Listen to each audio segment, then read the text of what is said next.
Hello everybody, hope y'all are doing good out there. In this video I'm going to be talking about carrying a knife that you like. Now that may seem like kind of a silly title for a video, but it's important for us to understand that sometimes people get caught in themes or they get caught in these trends. Maybe they'll go buying this particular knife or that particular knife. Maybe it's this particular handle or that particular handle.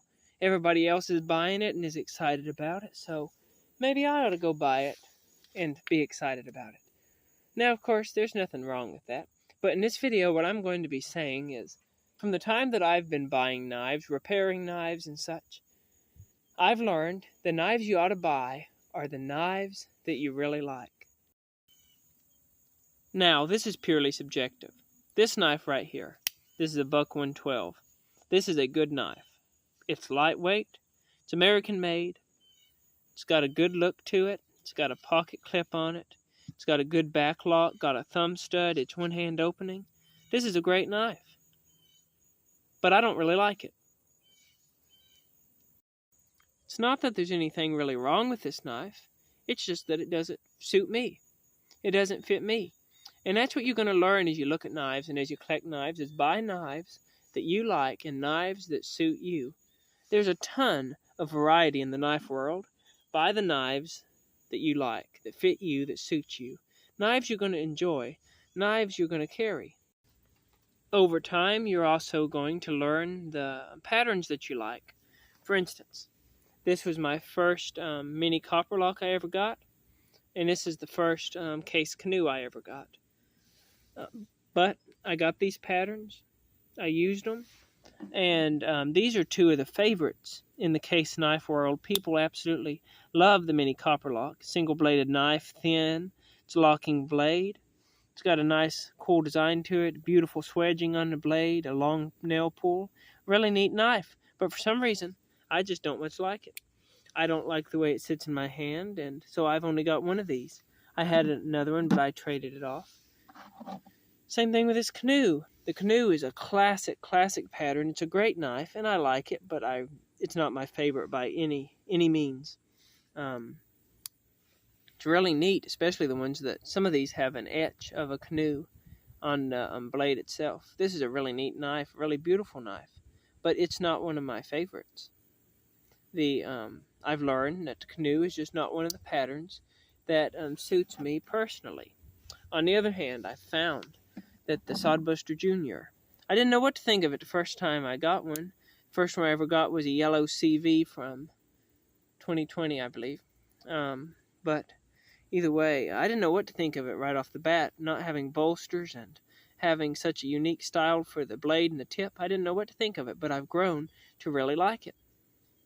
It's grown to be one of my absolute favorite patterns. In the black Delrin and the yellow Delrin, the smooth ones with the cutlery rivet for the pivot, they've become my favorites. And I've grown to just really like these knives. And as y'all know who watch this channel, the Peanut is certainly, probably my favorite knife pattern. I didn't set out for it to become my favorite knife pattern, but I just found that I really liked carrying it.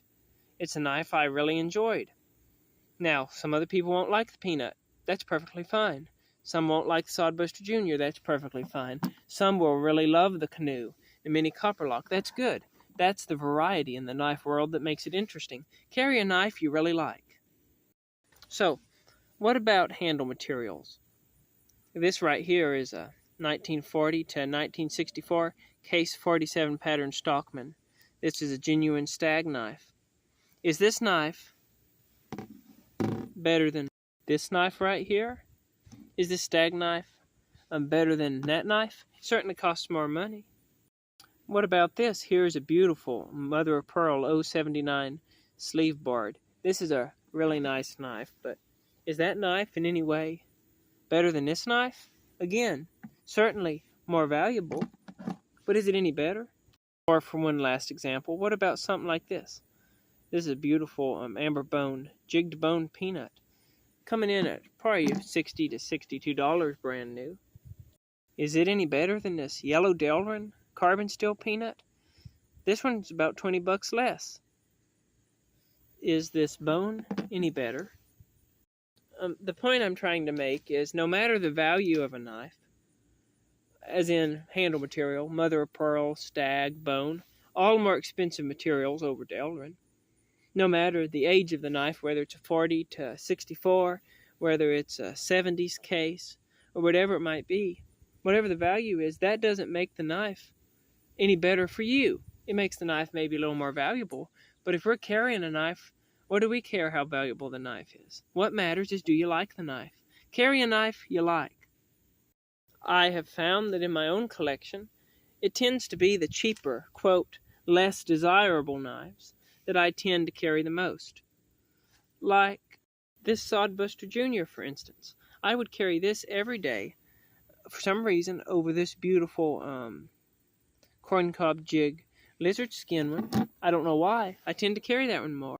Or I've got this beautiful 75 Stockman that I searched for and hunted for a long time trying to find one of them.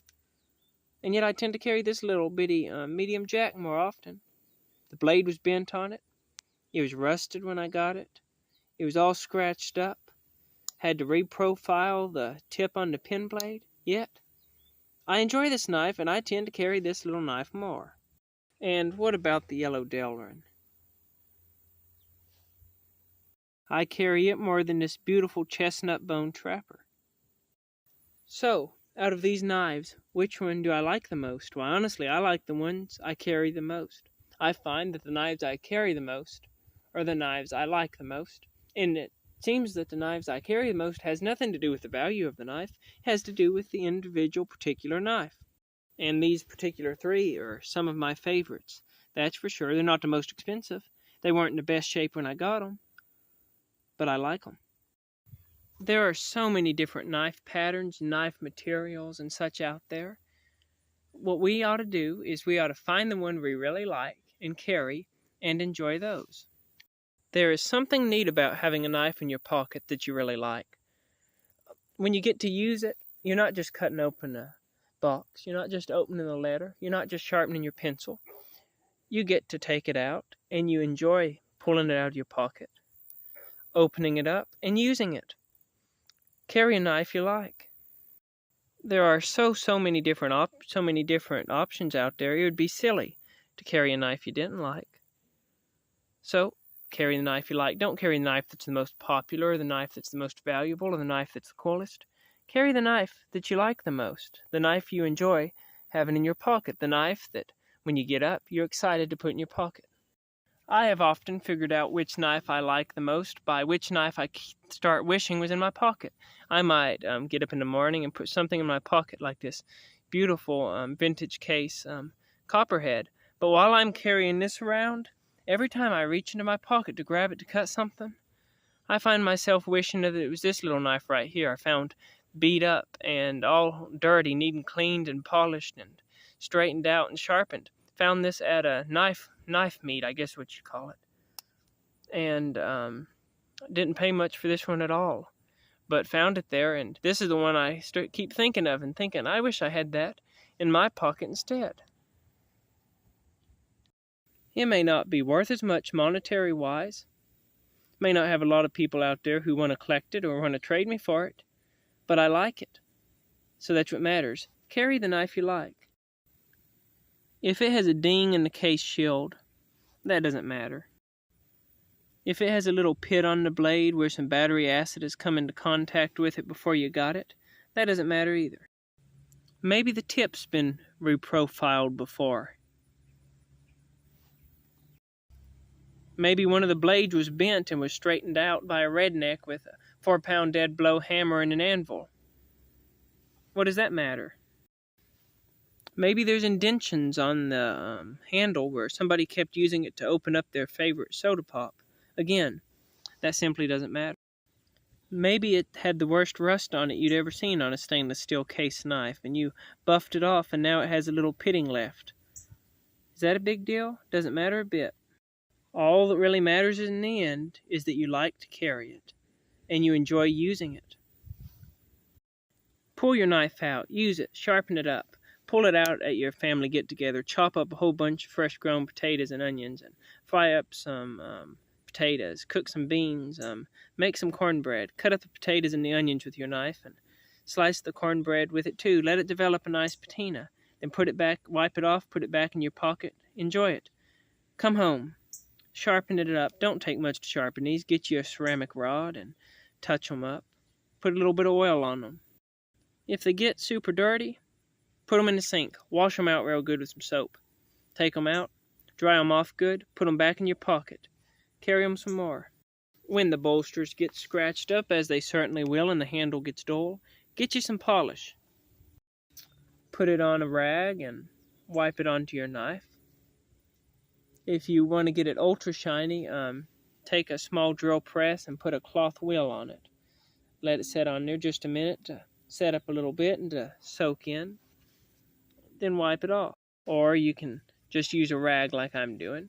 Won't get it quite as shiny, but it'll get it plenty shiny enough. And this will keep the handle looking good, keep the brass pins shining, put some color in the bone and everything like that. When you get him polished, he'll look better than new again, aside from maybe a little bit of character that has developed from your using him and enjoying him.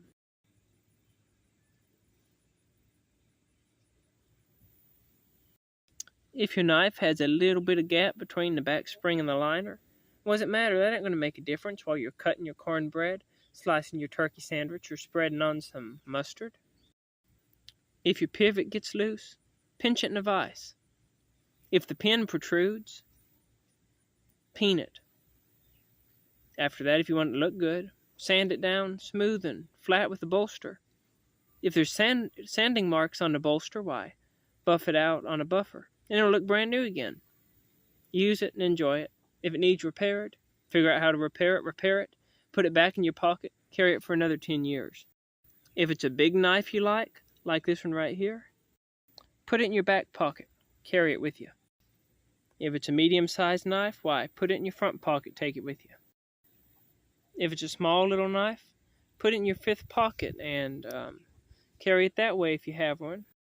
Or, like I do, just drop it in your overall bib pocket. I say all this to say, buy what you like. Carry it. Use it. Enjoy it.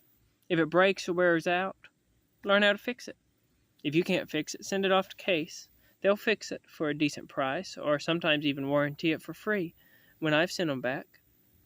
But these knives are made to be used, they're made to be carried, they're made to be enjoyed. When you find somebody who needs one, give them one. It'll be a memory they can remember.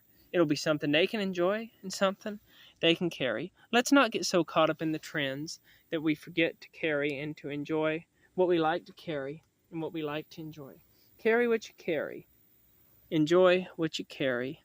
Have a good day, and keep your knives sharp.